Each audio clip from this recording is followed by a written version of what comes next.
ఇస్లాంలో స్త్రీలు ఇస్లాంలో స్త్రీల పాత్ర స్థాయిలు ప్రత్యేకమైనవి.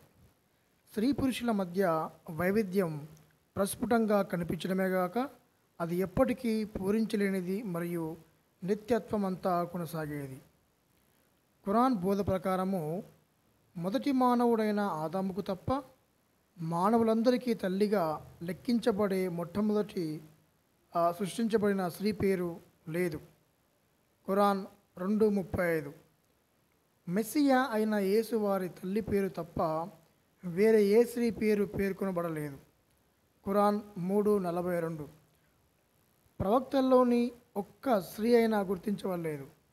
ఇద్దరు స్త్రీల సాక్ష్యం ఒక పురుషునితో సాక్ష్యంతో సమానం. అంటే ఒక స్త్రీ ఇచ్చే సాక్ష్యము ఒక పురుషుడిచ్చే సాక్ష్యంలో కేవలం సగం విలువను మాత్రమే కలిగి ఉంటుందని Quran 282లో Sahih al Bukhari volume 1 book number 6 హదీస్ సంఖ్య 301, Sahih al Bukhari volume 3 book number 48 హదీస్ 826, సహీ అల్ బుఖారీ 2658.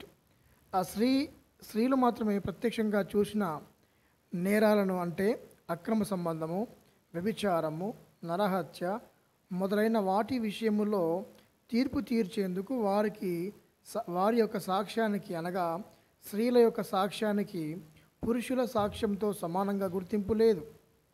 తన భార్యల్లోని ఏ భార్య అయినా అవిధేయతకు పాల్పడుతుందని భర్త భయపడితే ఆ భార్యను భర్త కొట్టవచ్చు లేదా దండించవచ్చు అని ఖురాన్ చెప్తుంది. ఖురాన్లోని 4:34లో భర్తలు భార్యలతో లైంగిక సంబంధాన్ని 4 నెలల వరకు పరిత్యజించవచ్చు. ఈ హక్కు భార్యలకు ఇవ్వబడలేదు. ఖురాన్లోని 2:226లో ఈ మాట చూస్తాం. భర్తలకు మాత్రమే భార్యలను వదిలేసి లేదా విడాకులు ఇచ్చే హక్కు ఇవ్వబడింది. ఇది ఖురాన్లోని 65:1లో రాయడం జరిగింది. భార్యకు విడాకులు ఇచ్చే విషయంలో భర్తకు ఒక ప్రత్యేకమైన కారణమేది ఇవ్వబడలేదు. ఖురాన్ 2:226 నుంచి 232 వరకు.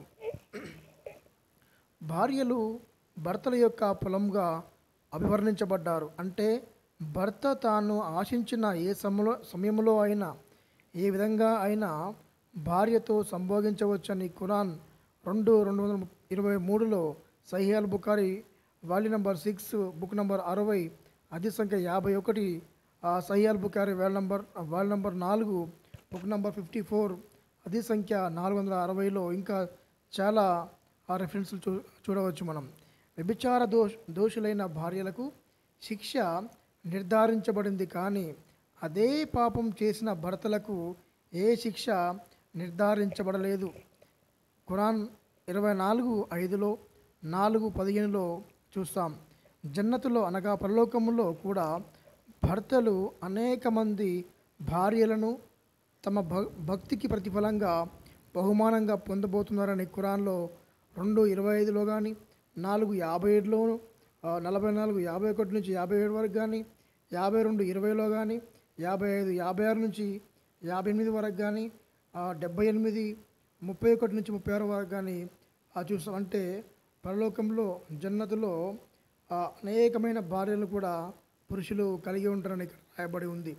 విశ్వాసురాలైన స్త్రీలు విశ్వాసులైన పురుషుల వలె జన్నతులోకి ప్రవేశిస్తారు, కానీ జన్నతులోకి ప్రవేశించే పురుషులతో సమానంగా జన్నతులోకి ప్రవేశించే స్త్రీలకు బహుమానాలు ఉండవని ఖురాన్ చెప్తుంది. ఖురాన్ 3:195లో కానీ, 4:124లో కానీ, 55:70లో కానీ, 72లో 74లో కానీ చూస్తూ ఉంటాం. ఖురాన్లో అలాగే అథెంటిక్ హదీసులలో రాబో లోకంలో విశ్వాసులైన ముస్లిం పురుషులు బహుమానంగా పొందబోయే భార్యల అందం మరియు వారి ఆకర్షణీయత అన్నవి పదే పదే వివిధ సందర్భాల్లో వివిధ పదజాలాలతో వివరించబడ్డాయి. కానీ విశ్వాసులైన ముస్లిం స్త్రీలు బహుమానంగా పొందబోయే భర్తల అందం మరియు ఆకర్షణీయతలకు మచ్చుకు కొంతైనా వివరించబడలేదు. హదీస్లోని మహమ్మద్ గారి బోధ ప్రకారము ఒకటి, స్త్రీలు తెలివిలో మరియు భక్తిలో పురుషుల కంటే నిమ్న స్థాయిలో ఉన్నారు అని మహమ్మద్ గారు చెప్పినట్టుగా Sahih al Bukhari volume number 1, book number 1, సంఖ్య 301, వాల్యూమ్ నెంబర్ 2, బుక్ నెంబర్ 24, సంఖ్య 541, వాల్యూమ్ 3, బుక్ నెంబర్ 48, సంఖ్య 826.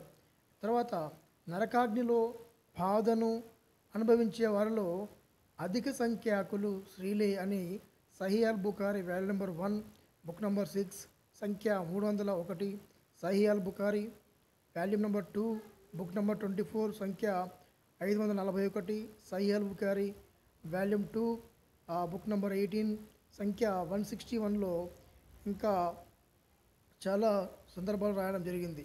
తర్వాత జన్నతులోకి ప్రవేశించే స్త్రీల సంఖ్య పురుషుల కంటే తక్కువే అని రాయబడి ఉంది.